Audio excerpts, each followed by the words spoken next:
दीपावली पर मेरी यह कथा सुनने से गरीबी दूर होती है। माँ, भूख लगी है।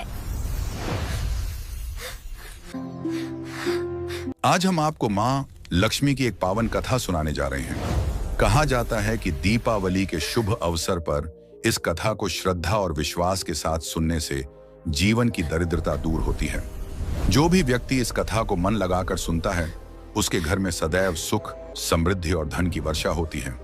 माँ लक्ष्मी की कृपा से जीवन में पैसों की तंगी समाप्त होती है और सौभाग्य का आगमन होता है। इसीलिए मित्रों, इस कथा को पूरा अवश्य सुनें, क्योंकि आधा अधूरा ज्ञान सदैव घातक होता है। जो भी इस कथा को आरंभ से अंत तक श्रद्धा भाव से सुनता है, माँ लक्ष्मी उसकी झोली खुशियों और समृद्धि से भर देती है। तो चलिए बिना किसी विलंब के आपको वह प्राचीन कथा सुनाते हैं। पूर्व काल की बात है।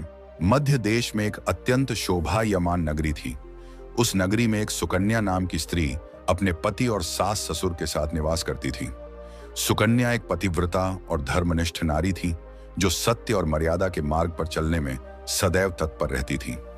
वह गृह कार्य में अत्यंत दक्ष थी और उसका स्वभाव दयालु, मधुर और विनम्र था। सुकन्या का हृदय प्रेम और करुणा से भरा हुआ था। वह हर प्राणी में ईश्वर का अंश देखती थी और दूसरों की सहायता करने में सदा आगे रहती थी। सुकन्या का पति संजय एक वैश्य था।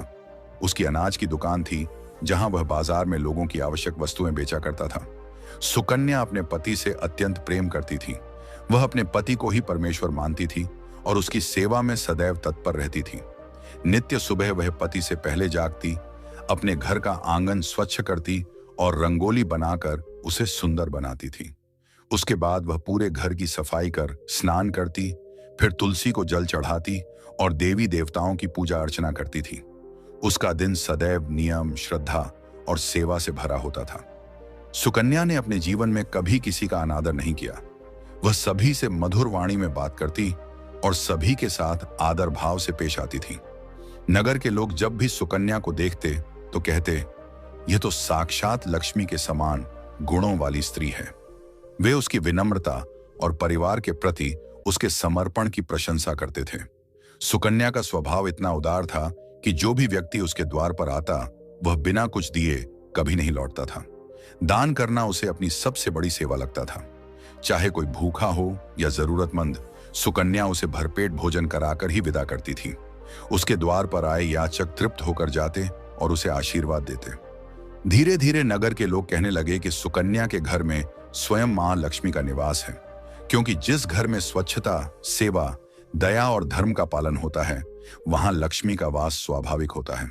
जो भी व्यक्ति सुकन्या के घर से लौटता, वह उसके सद्गुणों की चर्चा करता। इतना ही नहीं, सुकन्या अपने पड़ोसियों की भी सहायता किया करती थी। उसके पड़ोस में जो भी गरीब या दुखी लोग रहते थे, उन्हें वह नित्य भोजन दिया करती थी। सुकन्या का हृदय इतना उदार था कि जब भी किसी पड़ोसी को किसी वस्तु की आवश्यकता होती, वह बिना किसी विचार के उसे दे देती थी। उसकी इस उदारता के कारण पड़ोसी उसका अत्यधिक सम्मान करते थे।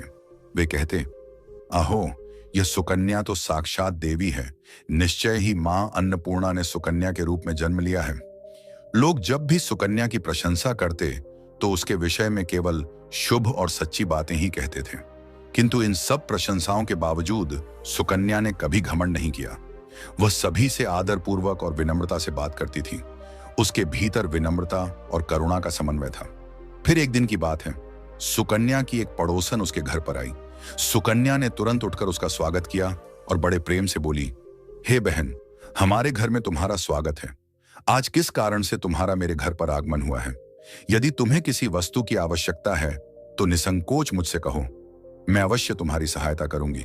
पड़ोसन ने मुस्कुराते हुए कहा, हे सुकन्या बहन, आज मेरे घर पर बहुत से रिश्तेदार आए हैं। मैं उनके लिए भोजन बना रही हूं, परंतु मेरे पास रोटी बेलने के लिए चकला, बेलन और तवा नहीं है। यदि तुम कुछ समय के लिए ये वस्तुएं दे दो तो बड़ी कृपा होगी।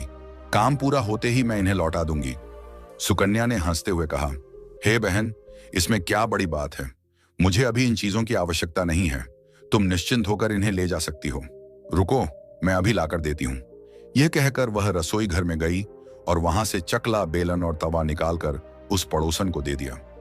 पड़ोसन ने कृतज्ञता से कहा, बहन, तुम्हारा बहुत बहुत धन्यवाद। आज तुमने मेरा काम सफल कर दिया। जब मेरे मेहमान भोजन कर लेंगे तब मैं तुम्हारा सामान लौटा दूंगी। सुकन्या मुस्कुराई और बोली, चिंता मत करो, जब तुम्हारा कार्य पूर्ण हो जाए तब लौटा देना। इतना कहकर वह पड़ोसन सुकन्या का चकला, बेलन और तवा लेकर चली गई। कुछ समय पश्चात एक अन्य स्त्री सुकन्या के घर आई। सुकन्या ने उसका भी उतने ही प्रेम से स्वागत किया और कहा, पधारो बहन, आज तुम्हें मुझसे क्या कार्य है? संकोच मत करो, जो भी आवश्यकता हो निस्संकोच बताओ, मैं अवश्य तुम्हारी सहायता करूंगी। तब वह स्त्री बोली, हे बहन, मेरे घर में बहुत गंदगी हो गई है और सफाई करने के लिए मेरे पास कुछ भी नहीं है। इसीलिए मैं तुम्हारे पास आई हूं कि यदि तुम्हें कोई आपत्ति ना हो तो कृपया अपने घर की झाड़ू मुझे दे दो, मैं अपना घर साफ करके तुरंत लौटा दूंगी। सुकन्या ने मुस्कुराते हुए कहा, हे बहन, बस झाड़ू ही तो है, इसमें क्या समस्या हो सकती है? तुम रुको, मैं अभी लेकर आती हूं। इतना कहकर सुकन्या घर के भीतर गई और वहां से झाड़ू लाकर उस स्त्री को दे दी। वह स्त्री धन्यवाद कहती हुई सुकन्या का आशीर्वाद लेकर अपने घर चली गई। कुछ समय बीता और थोड़ी देर बाद एक अन्य स्त्री सुकन्या के घर पर आई। सुकन्या ने हमेशा की तरह उसे भी आदरपूर्वक स्थान दिया और कोमल वाणी में बोली, पधारो बहन, आज तुम्हारा मेरे घर आना शुभ है। बताओ, किस कार्य से आई हो? जो भी चाहिए निसंकोच होकर कहो, मैं अवश्य तुम्हारी सहायता करने का प्रयास करूंगी। वह स्त्री स्नेहपूर्वक बोली, हे सुकन्या बहन, तुम बहुत दयालु हो। मैंने तुम्हारे बारे में नगर भर में सुना है कि तुम सबकी सहायता करती रहती हो, इसलिए आज मैं भी तुम्हारे पास एक छोटी सी मदद मांगने आई हूं। सुकन्या ने सहज भाव से कहा, संकोच मत करो बहन, जो भी आवश्यकता हो निसंकोच कहो। यदि मेरे सामर्थ्य में हुआ तो मैं निश्चित ही तुम्हारी सहायता करूंगी। वह स्त्री थोड़ी झिझकते हुए बोली, हे सुकन्या बहन, आज मेरी पुत्री को देखने के लिए लड़के वाले हमारे घर आ रहे हैं। मैं बड़ी चिंता में हूं, क्योंकि उसके पास पहनने के लिए न अच्छे वस्त्र हैं, न ही कोई गहना। मैं चाहती हूं कि जब वे लोग आएं तो मेरी बेटी अच्छी लगे, पर मेरे पास देने को कुछ नहीं है। यदि तुम कृपा करके एक दिन के लिए अपने कुछ गहने और साड़ी मुझे दे दो तो मैं तुम्हारी बड़ी ऋणी रहूंगी, कल ही सब लौटा कर दे दूंगी। यह सुनकर सुकन्या के चेहरे पर करुणा और स्नेह झलक उठा। वह बोली, बस इतनी सी बात। बहन, तुम चिंता मत करो, तुम्हारी पुत्री तो मेरी छोटी बहन के समान है। मैं अभी तुम्हें अपने गहने और एक सुंदर साड़ी देती हूं, जिससे वह राजकुमारी जैसी दिखेगी। इतना कहकर सुकन्या घर के भीतर गई और बड़ी श्रद्धा से अपनी साड़ी और गहने लेकर लौटी। उसने वे वस्तुएं पड़ोसन को सौंपते हुए कहा, भगवान करे तुम्हारी पुत्री को उत्तम वर मिले। वह पड़ोसन अत्यंत प्रसन्न हुई और बोली, बहन, तुम्हारा बहुत बहुत धन्यवाद, आज तुमने मेरा दिल जीत लिया। ऐसा कहकर वह सुकन्या के गहने और साड़ी लेकर हर्षपूर्वक अपने घर चली गई। फिर धीरे धीरे शाम होने लगी, सूर्य अस्ताचल को जाने लगा और उसी समय एक अन्य पड़ोसन सुकन्या के घर पर आई। सुकन्या ने सदैव की भांति बड़े प्रेम और विनम्रता से उसका स्वागत किया। वह मुस्कुराते हुए बोली, पधारो बहन, आज किस कारण से मेरे घर पर आना हुआ? बताओ, मैं तुम्हारी किस प्रकार सहायता कर सकती हूं? जो भी आवश्यकता हो निसंकोच होकर कहो, मैं अवश्य तुम्हारी मदद करूंगी। पड़ोसन ने विनम्रता से कहा, हे सुकन्या बहन, तुम बहुत दयालु हो। सब कहते हैं कि तुम हर जरूरतमंद की सहायता करती हो। आज मैं भी तुम्हारे पास इसी आशा से आई हूं। मेरा बच्चा कई घंटों से भूखा है और उसे पिलाने के लिए मेरे पास दूध नहीं है। यदि तुम थोड़ा सा दूध दे दो तो मेरे बच्चे का पेट भर जाएगा। यह तुम्हारा बहुत बड़ा उपकार होगा। सुकन्या का हृदय दया से भर उठा। उसने तुरंत कहा, अरे बहन, इसमें कौन सी बड़ी बात है, रुको, मैं अभी तुम्हें दूध लाकर देती हूं। वह रसोई घर में गई, एक पात्र में दूध निकाला और स्नेहपूर्वक उस स्त्री को दे दिया। पड़ोसन की आंखों में कृतज्ञता छलक आई। उसने कहा, हे सुकन्या बहन, तुम साक्षात देवी हो, ईश्वर तुम्हें सदा सुखी रखे। यह कहकर वह प्रसन्नता से उस दूध को लेकर अपने घर चली गई। इस प्रकार सुकन्या ने दिन भर में अपने सभी पड़ोसियों की सहायता की। किसी को झाड़ू, किसी को चकला, बेलन और तवा, किसी को गहने और वस्त्र, तो किसी को दूध देकर। दान और सेवा का भाव उसके जीवन का आधार था। सबकी सहायता कर वह प्रसन्न मन से अपने घर के कार्यों में लग गई। कुछ ही समय बाद रात ढल आई। चारों ओर शांति छा गई। तभी सुकन्या का पति संजय घर लौटा। सुकन्या ने तुरंत उठकर उसे प्रणाम किया और उसके चरण धोकर भोजन कराया। वह बड़ी श्रद्धा और स्नेह से उसकी सेवा करती रही। पति पत्नी दोनों ने उस दिन का भोजन प्रेम पूर्वक किया और फिर आनंद पूर्वक विश्राम करने चले गए। लेकिन अगले दिन प्रातःकाल जब दोनों नींद से जागे तो उन्हें एक बहुत ही बुरी खबर सुनने को मिली। एक व्यक्ति दौड़ता हुआ उनके घर आया और घबराई आवाज में बोला, हे संजय भाई, बहुत अनर्थ हो गया। कल रात किसी ने आपकी दुकान लूट ली है, सारा माल गायब है। यह सुनते ही संजय के होश उड़ गए। वह बिना कुछ बोले तुरंत अपनी दुकान की ओर दौड़ा। वहां पहुंचते ही उसने देखा कि सचमुच पूरी दुकान लूट ली गई थी। अलमारियां टूटी हुई थीं, सारा माल बिखरा पड़ा था और जहां धन रखा था वह स्थान पूरी तरह खाली था। उसका हृदय भारी हो गया, चेहरा उतर गया। वह निराश और दुखी मन से घर लौट आया। घर पहुंचकर उसने सारा वृत्तांत सुकन्या को बताया। यह सुनकर सुकन्या का चेहरा भी पीला पड़ गया, पर उसने अपने आप को संभाला और बोली, आप चिंता मत कीजिए जी, हमारे घर में अभी कुछ धन रखा है, उसी से हम फिर से व्यापार आरंभ कर लेंगे। यह कहकर वह तिजोरी के पास गई और उसका ताला खोला, पर जैसे ही उसने भीतर झांका उसका मन दहल उठा। तिजोरी पूरी तरह खाली थी, न एक सिक्का, न एक गहना, न ही कोई मूल्यवान वस्तु शेष थी। सुकन्या स्तब्ध रह गई। उसकी आंखों से आंसू छलक पड़े। वह सोच में पड़ गई, यह कैसे हुआ? रात तो दरवाजे सब बंद थे, फिर घर का सब धन कहां चला गया? उसका मन भारी हो गया और वह मौन खड़ी रह गई, जैसे उसकी सारी शक्ति एक ही क्षण में समाप्त हो गई हो। सुकन्या का पति जोर से चिल्लाता है, सुकन्या, सच सच बताओ, हमारे घर का सारा धन कहां गया? कौन ले गया ये सब? ये घर तो बंद था, फिर ये चोरी कैसे हो सकती है? सुकन्या घबराई हुई आंसुओं से भरी आंखों से कहती है, हे स्वामी, मैं घर पर ही थी, सारा धन तो तिजोरी में सुरक्षित रखा था। मुझे नहीं पता किसने ये सब चुरा लिया। कृपा करके आप शांत हो जाइए, हम कोई ना कोई उपाय अवश्य निकाल लेंगे। लेकिन क्रोध से भरा हुआ उसका पति सुनने को तैयार नहीं था। वह चीख कर बोला, यह सब तुम्हारे ही कर्मों का फल है, जो तुम अनजान लोगों को घर में बुलाकर खिलाती हो, जिन्हें पहचानती भी नहीं, उन्हें दान देती रहती हो। उन्हीं में से किसी ने हमारा सारा धन लूट लिया है। तुम्हारी दया ने आज हमें सड़क पर ला खड़ा किया है। यह कहते हुए वह सुकन्या को भला बुरा कहने लगा। तभी उसकी सास भी क्रोध में आकर बोली, हाँ, यही तो हम कहते थे, तू हमेशा दूसरों को घर की चीजें देती रहती है। किसी को चकला बेलन दिया, किसी को तवा, किसी को झाड़ू, किसी को गहने और दूध। अब भुगत, उन्हीं में से किसी ने सब कुछ चुरा लिया। तेरी मूर्खता ने हमारे कुल का नाश कर दिया है। घर के सभी लोग एक स्वर में सुकन्या को दोष देने लगे। सुकन्या मौन खड़ी सब सुनती रही। उसके आंसू लगातार गिरते रहे। फिर धीरे से बोली, हे नाथ, आप चिंता मत कीजिए। मैंने अपने कुछ गहने एक पड़ोसन को उधार दिए थे। मैं उसके पास से उन्हें वापस लेकर आती हूं, शायद कुछ मदद मिल जाए।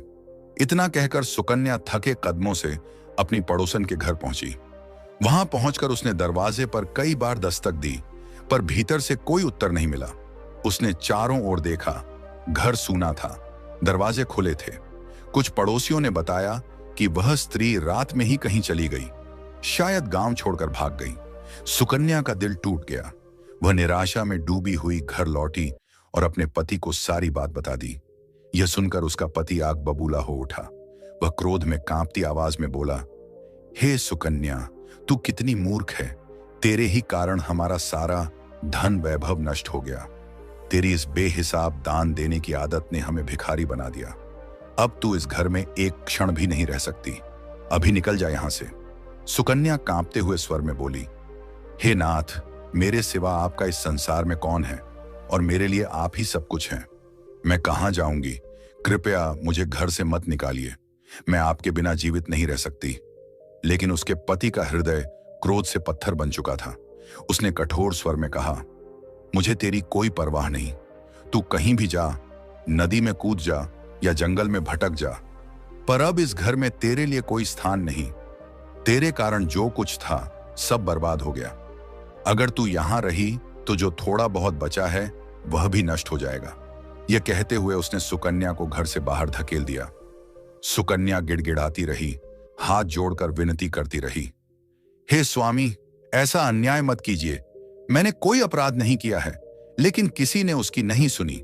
दरवाजा बंद हो गया और सुकन्या अकेली बाहर रह गई। आंसू उसके गालों पर बह रहे थे, हृदय टूट चुका था। वह रोती हुई कांपते कदमों से उस घर को छोड़कर चल पड़ी, उस घर को जिसमें अब तक उसका सारा संसार बसा था। चलते चलते सुकन्या थकी, टूटी और निराश अवस्था में मां लक्ष्मी के मंदिर पहुंची। उसके कदम डगमगा रहे थे, आंखों से आंसू थमने का नाम नहीं ले रहे थे। वह मंदिर के द्वार पर पहुंची और सीधे देवी की मूर्ति के चरणों में गिर पड़ी। आंसुओं से भीगा हुआ चेहरा, कांपते होंठों से वह करुण स्वर में बोली, हे मां लक्ष्मी, मैंने ऐसा कौन सा पाप किया है जो मेरी यह दशा हुई है? हे मां, मैं तो प्रतिदिन आपकी पूजा करती थी, दीप जलाती थी, आपका नाम स्मरण करती थी, फिर भी आपने मेरा घर क्यों त्याग दिया? बताइए मां, मैंने ऐसा कौन सा अपराध किया कि आप मुझसे रूठ गईं? यह कहकर सुकन्या वहीं मंदिर की सीढ़ियों पर बैठ गई। उसका हृदय भारी था, मन निराश। वह सोचने लगी, यदि मेरे पति ने मुझे स्वीकार नहीं किया तो मैं जीवित रहकर क्या करूंगी? यदि मेरे ही कारण मेरे पति का सब कुछ नष्ट हुआ है तो मुझे इस जीवन का कोई अधिकार नहीं है। मेरे लिए अब एक ही मार्ग शेष है, अपने प्राणों का अंत। ऐसा विचार मन में आते ही वह उठी और डगमगाते कदमों से नदी की ओर चल पड़ी। रास्ते में उसका मन असहनीय वेदना से भरा हुआ था, पर उसके चेहरे पर अब एक अजीब सी शांति थी, मानो उसने सब कुछ त्याग दिया हो। नदी के तट पर पहुंचकर सुकन्या ने दोनों हाथ जोड़कर आकाश की ओर देखा और कहा, हे मां लक्ष्मी, अब मैं अपने प्राण देने जा रही हूं। यदि मुझसे आपकी पूजा या भक्ति में कोई कमी रह गई हो तो कृपया मुझे क्षमा कर दीजिए। मैं अपने पति के बिना जीवित नहीं रह सकती। अब यही मेरा अंतिम प्रणाम है। मैं इस नदी में कूदकर अपने जीवन का अंत कर दूंगी। इतना कहकर सुकन्या ने आंखें बंद की और नदी में कूदने के लिए आगे बढ़ी। तभी चारों ओर एक दिव्य प्रकाश फैल गया। नदी का जल सोने की आभा में चमकने लगा और वातावरण में कमल की सुगंध भर गई। उसी तेजस्वी प्रकाश के बीच स्वयं मां लक्ष्मी साक्षात प्रकट हो गईं। उनका रूप अद्भुत था, नेत्रों में करुणा, मुख पर दिव्यता और चरणों से प्रकाश निकल रहा था। सुकन्या उस दिव्य ज्योति को देखकर स्तब्ध रह गई। मां लक्ष्मी ने कोमल पर दृढ़ स्वर में कहा, रुक जाओ सुकन्या, रुक जाओ पुत्री, तुम ये क्या करने जा रही हो? सुकन्या ने कांपते हुए आंखें खोली और जब उसने देखा कि साक्षात देवी लक्ष्मी उसके सामने खड़ी हैं, तो उसकी आंखों से आंसू बह निकले। वह तुरंत उनके चरणों में गिर पड़ी और कहने लगी, हे मां, मुझे क्षमा करो, मैं बहुत बड़ा पाप करने जा रही थी। मुझे लगा अब मेरे जीवन का कोई अर्थ नहीं बचा। मां लक्ष्मी ने उसके सिर पर हाथ फेरते हुए कहा, हे सुकन्या, मनुष्य को अपने प्राण स्वयं नहीं लेने चाहिए। यह महापाप है। ईश्वर ने यह शरीर कर्म करने और जीवन जीने के लिए दिया है, न कि दुखों से भागने के लिए। कठिनाइयां आती हैं, पर उनका सामना साहस से करना ही सच्ची भक्ति है। सुकन्या रोते हुए बोली, हे मां, मैं विवश हूं। मेरे पति ने मेरा त्याग कर दिया है। स्त्री का सबसे बड़ा धर्म अपने पति के साथ रहना है। जब उन्होंने मुझे अस्वीकार कर दिया तो मैं किसके लिए जीवित रहूं? मैं अपने पति के बिना नहीं रह सकती। इसी कारण अपने प्राण त्यागने जा रही थी। मां लक्ष्मी ने गंभीर किंतु स्नेह भरे स्वर में कहा, हे सुकन्या, मैं सब जानती हूं। यह भी जानती हूं कि तुम्हारे पति ने तुम्हें क्यों त्यागा, परंतु यह सब तुम्हारी ही भूल के कारण हुआ है। तुमने अनजाने में कुछ ऐसी वस्तुएं दूसरों को दे दी जो किसी भी स्त्री को अपने घर से बाहर नहीं देनी चाहिए। इन्हीं वस्तुओं के कारण मुझे तुम्हारा घर छोड़कर जाना पड़ा। सुकन्या ने आश्चर्य और पश्चाताप से कहा, हे मां, मैंने तो केवल दूसरों की मदद की थी, किसी का बुरा नहीं चाहा। कृपया बताइए, वे कौन सी वस्तुएं थीं जिनके कारण आप मेरे घर से चली गईं? देवी लक्ष्मी ने सुकन्या की ओर स्नेह और गंभीरता से देखा, फिर कहा, हे पुत्री सुकन्या, अब ध्यानपूर्वक सुनो। मैं तुम्हें उन वस्तुओं के बारे में बताने जा रही हूं जिन्हें किसी भी स्त्री को दूसरों को नहीं देना चाहिए। इन वस्तुओं का दान करने पर मैं उस घर को त्याग देती हूं, क्योंकि वे वस्तुएं न केवल भौतिक बल्कि आध्यात्मिक रूप से भी अत्यंत पवित्र होती हैं। इनका संबंध घर की समृद्धि, शुद्धता और सौभाग्य से होता है। मां लक्ष्मी आगे बोली, हे सुकन्या, सबसे पहली वस्तु है चकला, बेलन और तवा। इन वस्तुओं का स्थान रसोई घर में होता है और रसोई ही घर का हृदय होता है। इन्हीं के द्वारा अन्न बनता है जो परिवार का पालन करता है। इन्हीं वस्तुओं से भगवान विष्णु के लिए प्रसाद तैयार किया जाता है और तवे पर बनी पहली रोटी गाय को समर्पित की जाती है। इसीलिए इन वस्तुओं की पवित्रता बनाए रखना अत्यंत आवश्यक है। जो स्त्री अपने घर का चकला, बेलन या तवा किसी दूसरे को दे देती है, वह अनजाने में अपने घर की लक्ष्मी को बाहर भेज देती है, क्योंकि इन वस्तुओं के अपवित्र होने से घर का सौभाग्य कमजोर हो जाता है। इसलिए सुकन्या, तुमने जब यह वस्तुएं अपनी पड़ोसन को दी तो वही तुम्हारी पहली और सबसे बड़ी भूल थी। मां लक्ष्मी ने कुछ क्षण रुककर आगे कहा, अब सुनो दूसरी वस्तु के विषय में, झाड़ू। हे सुकन्या, झाड़ू मेरे लिए अत्यंत प्रिय और पूजनीय है, क्योंकि यह घर की स्वच्छता का प्रतीक है। जहां स्वच्छता होती है वहां ही मेरा वास होता है। जब तुमने अपनी पड़ोसन को अपने घर की झाड़ू दे दी तो तुमने अनजाने में वह वस्तु दे दी जिसमें मैं स्वयं वास करती हूं। इसीलिए मुझे तुम्हारा घर छोड़ना पड़ा। हे पुत्री, सदैव ध्यान रखना, झाड़ू को कभी किसी को नहीं देना चाहिए, न ही उसे घर के बीच में या दिखाई देने वाले स्थान पर रखना चाहिए। झाड़ू को सदैव आदरपूर्वक छिपाकर रखा जाए, क्योंकि यह दरिद्रता को दूर करती है और समृद्धि को आकर्षित करती है। जिस घर में झाड़ू का अपमान होता है या उसे गलत तरीके से प्रयोग किया जाता है, वहां से मैं स्वयं दूर चली जाती हूं। याद रखना, झाड़ू से कभी अपवित्र स्थानों की गंदगी साफ नहीं करनी चाहिए और उस पर पैर रखना भी अशुभ होता है। इसके बाद मां लक्ष्मी ने कहा, हे सुकन्या, अब तीसरी वस्तु सुनो, आभूषण। आभूषण केवल श्रृंगार नहीं, बल्कि एक स्त्री की प्रतिष्ठा, मंगल और सौभाग्य का प्रतीक होते हैं। मैं स्वयं आभूषणों में वास करती हूं। जब कोई विवाहित स्त्री अपने गहने दूसरों को पहनने के लिए दे देती है, तो वह अनजाने में अपने सौभाग्य और लक्ष्मी का अंश किसी और को सौंप देती है। इस कारण उसके जीवन में दुर्भाग्य और कलह प्रवेश करता है। स्त्री के 16 श्रृंगारों में गहनों का अत्यंत महत्व है। ये केवल सजावट नहीं, बल्कि देवी शक्ति के प्रतीक हैं। इसीलिए हे पुत्री, अपने आभूषणों को किसी अन्य स्त्री को पहनने के लिए कभी न दो, चाहे वह कितनी ही निकट क्यों न हो। फिर मां लक्ष्मी ने सुकन्या की ओर देखकर कहा, और अब चौथी वस्तु, सफेद रंग की वस्तुएं, विशेषकर दूध। हे सुकन्या, याद रखना, दिन के समय सफेद वस्तुओं का दान शुभ होता है, परंतु शाम के बाद इनका दान करना अत्यंत अशुभ माना गया है, क्योंकि सफेद रंग चंद्रमा और शीतलता का प्रतीक है और रात्रि काल में इसका दान करने से घर में दरिद्रता और मानसिक शांति का नाश होता है। शाम को दूध, दही, चावल या सफेद वस्त्र का दान करने से मनुष्य के जीवन में दुर्भाग्य और कष्ट प्रवेश करते हैं। परंतु तुमने जब अपनी पड़ोसन को शाम के समय दूध दिया तो उसी क्षण से तुम्हारे घर में अशुभता का प्रवेश हो गया। यही तुम्हारी एक और भूल थी। मां लक्ष्मी ने सुकन्या की ओर स्नेह और करुणा से देखते हुए कहा, हे सुकन्या, अब मैंने तुम्हें उन सभी वस्तुओं के विषय में बता दिया है जिनका दान, उधार या उपयोग के लिए किसी और को देना अत्यंत अशुभ होता है। ये वस्तुएं केवल घर की सामग्री नहीं, बल्कि लक्ष्मी का निवास स्थान होती हैं। जब कोई स्त्री इन वस्तुओं को दूसरों को दे देती है, तो वह अनजाने में अपने घर की समृद्धि और सौभाग्य को भी बाहर भेज देती है। इसलिए पुत्री, इन्हें कभी भी किसी को न देना। यह सुनकर सुकन्या की आंखों से पश्चाताप के आंसू बह निकले। वह देवी के चरणों में सिर झुकाकर बोली, हे मां लक्ष्मी, मुझसे बहुत बड़ी भूल हो गई। मैं इन बातों से अनजान थी। मैंने तो केवल दूसरों की सहायता के भाव से यह सब किया था। कृपया मुझे क्षमा करें और बताइए, मैं अब इस पाप का प्रायश्चित कैसे करूं? मां लक्ष्मी ने करुणामय स्वर में उत्तर दिया, हे सुकन्या, तुम्हारा हृदय निर्मल है और तुम्हारा भाव सदैव शुभ रहा है। तुमने जो अज्ञानता में किया, उसका पश्चाताप तुम्हारे हृदय में पहले से ही है। यही तुम्हारा प्रायश्चित है। तुम्हारे आंसुओं ने तुम्हारी भूल को धो दिया है। इसलिए अब चिंता मत करो, अपने घर लौट जाओ। मैं तुम्हें तुम्हारा सारा वैभव, धन और सुख लौटा रही हूं। इतना कहकर मां लक्ष्मी ने अपनी दिव्य मुस्कान बिखेरी और कुछ ही क्षणों में उसी दिव्य प्रकाश के साथ अंतर्ध्यान हो गई। चारों ओर फिर से मधुर सुगंध और शांति छा गई। सुकन्या कुछ देर तक देवी की ओर निहारती रही, फिर उनके चरणों में हाथ जोड़कर बोली, हे मां, आपके चरणों में मेरा बारंबार प्रणाम। आपने मेरे जीवन को पुनः अर्थ दिया। मैं सदा आपके चरणों में श्रद्धा रखूंगी। इसके बाद वह शांत और प्रसन्न मन से घर की ओर चल पड़ी। उसी समय दूर से उसका पति उसकी ओर आता दिखाई दिया। वह चिंतित और पछतावे से भरा हुआ था। सुकन्या को देखते ही वह दौड़कर उसके पास आया और रोते हुए बोला, हे सुकन्या, मुझे क्षमा कर दो।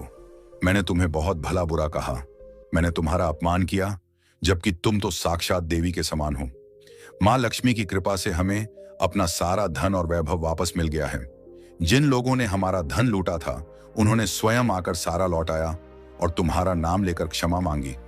अब मुझे समझ आया कि तुम्हारे जैसे पवित्र हृदय के कारण ही हमारे घर में लक्ष्मी का पुनः आगमन हुआ है। यह सुनकर सुकन्या की आंखों में प्रसन्नता के आंसू छलक पड़े। उसने अपने पति को क्षमा कर दिया और बोली, हे नाथ, यह सब माँ लक्ष्मी की कृपा है, उन्होंने ही हमें यह सुख लौटाया है। दोनों पति पत्नी एक दूसरे को देखकर मुस्कुराए और हाथ जोड़कर माँ लक्ष्मी का धन्यवाद किया। वे प्रसन्नता से अपने घर लौट आए। घर पहुंचते ही वातावरण में फिर से खुशियां लौट आईं। मंदिर में दीप जलाए गए, रसोई से प्रसाद की सुगंध आने लगी और सुकन्या के घर में मां लक्ष्मी का वास पुनः स्थापित हो गया। उस दिन से सुकन्या ने प्रण किया कि वह अपने घर की इन 4 वस्तुओं, चकला बेलन तवा, झाड़ू, आभूषण और सफेद वस्तुएं, विशेषकर दूध, को कभी दूसरों को नहीं देगी। मां लक्ष्मी की कृपा से सुकन्या का जीवन फिर से सुख, शांति और समृद्धि से भर गया। तो दोस्तों, इस कथा से हमें यही शिक्षा मिलती है कि हमें अपने घर की कुछ पवित्र वस्तुओं को कभी दूसरों को नहीं देना चाहिए। अगर आपको यह कथा अच्छी लगी हो तो जय मां लक्ष्मी लिखकर मां का आशीर्वाद अवश्य प्राप्त करें।